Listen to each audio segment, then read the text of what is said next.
resurrection, revolution, predilection, prophecies of dead investments fettered in the breath of peasants, cloak me in a better vestment.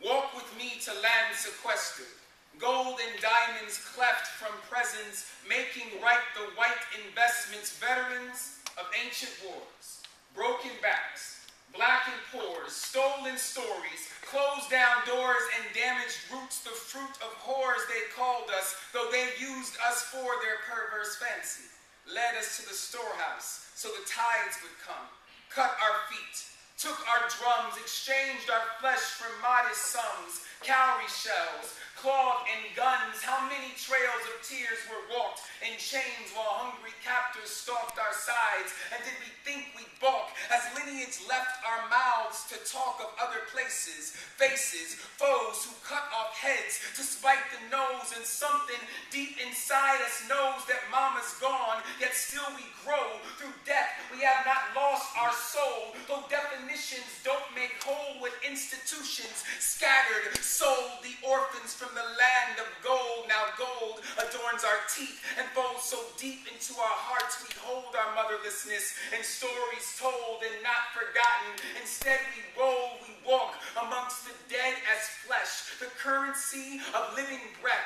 We count ourselves among the blessed for life in spite of our duress, an arduous journey and still no rest for weary feet. Let tongues confess that presidents can't change the press or make the broken less depressed. The scarred sometimes still think they're less. And who can argue with such a thought?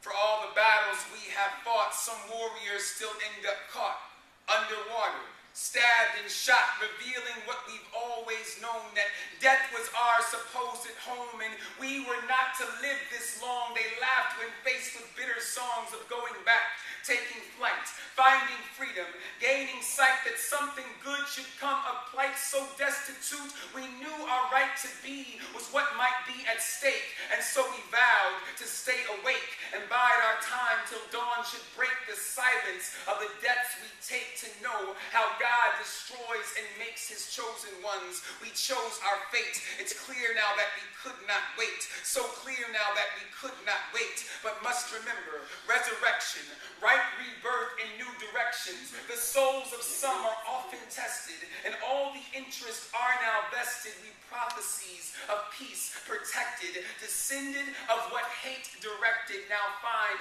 our mother's face reflected in our own smiles. Resurrected.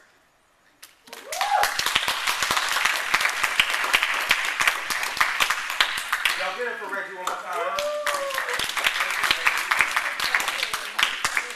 Unspoken Thoughts is all about communicating and bonding with other organizations off campus. I don't know if you guys know, but Tampa, I think, is the place where spoken word originated. Wait, I mean,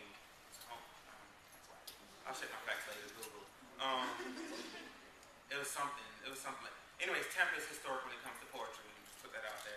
And there are a lot of poetry events going on around the city of Tampa or whatever. And so Reggie is a major influence in the poetry community here in Tampa. So Unspoken Thoughts is all about, bonding with each other. So y'all please go check out the Team Takeover. It's an amazing thing. Hopefully in the near future we can put together an Unspoken Thoughts team to go there and represent. So Sorry. Hold on. Wait, no, seriously, these sound just alike. Hold on. See?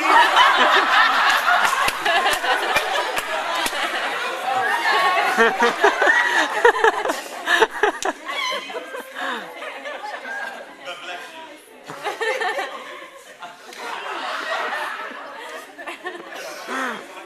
We're all about. Oh, I'm glad I got that on video. And Reggie is a major influence, and that's, I really want to thank Reggie for coming out and supporting our little thing that we have here, especially by being so new.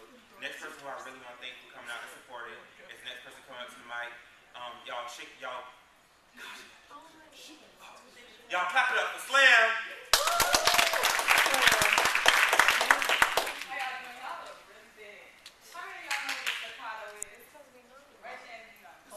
Staccato.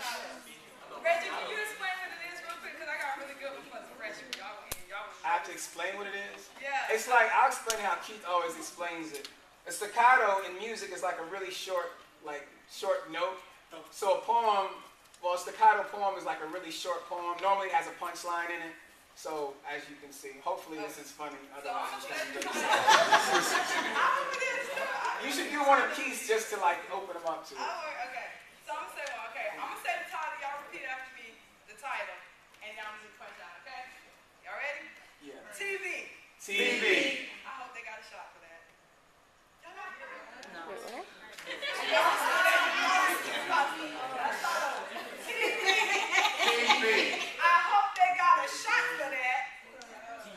No, it's a staccato is you don't really say it. You say something that's yes. Oh. You got it? Tuberculosis. Yeah, TV.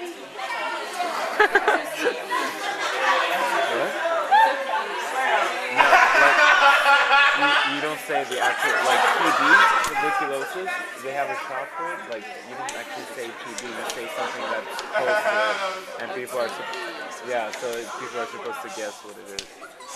Once you touch it, that they have a shot for it. That's not funny.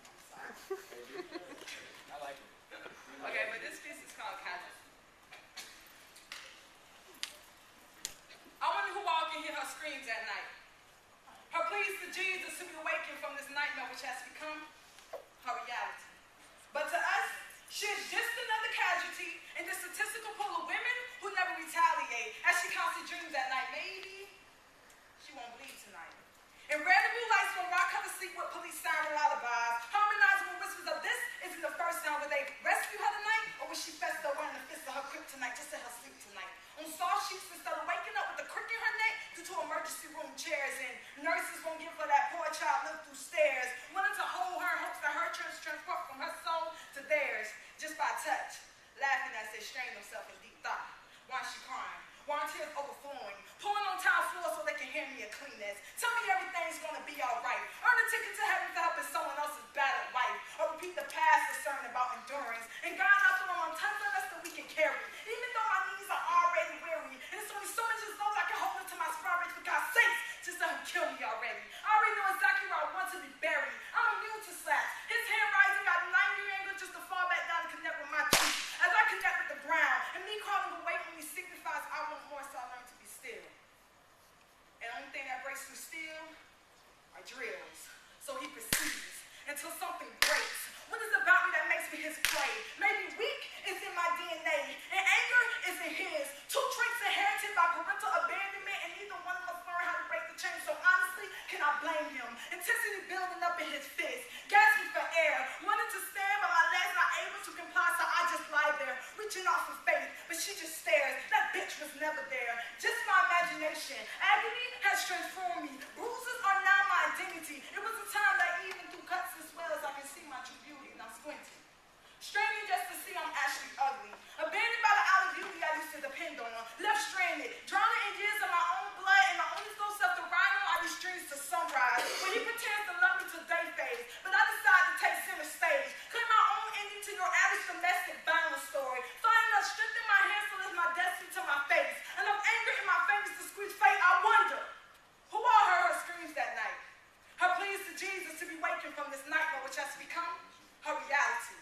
But to us, she is just another casualty in this statistical pool of women who never retaliate as she constantly dreams at night. Maybe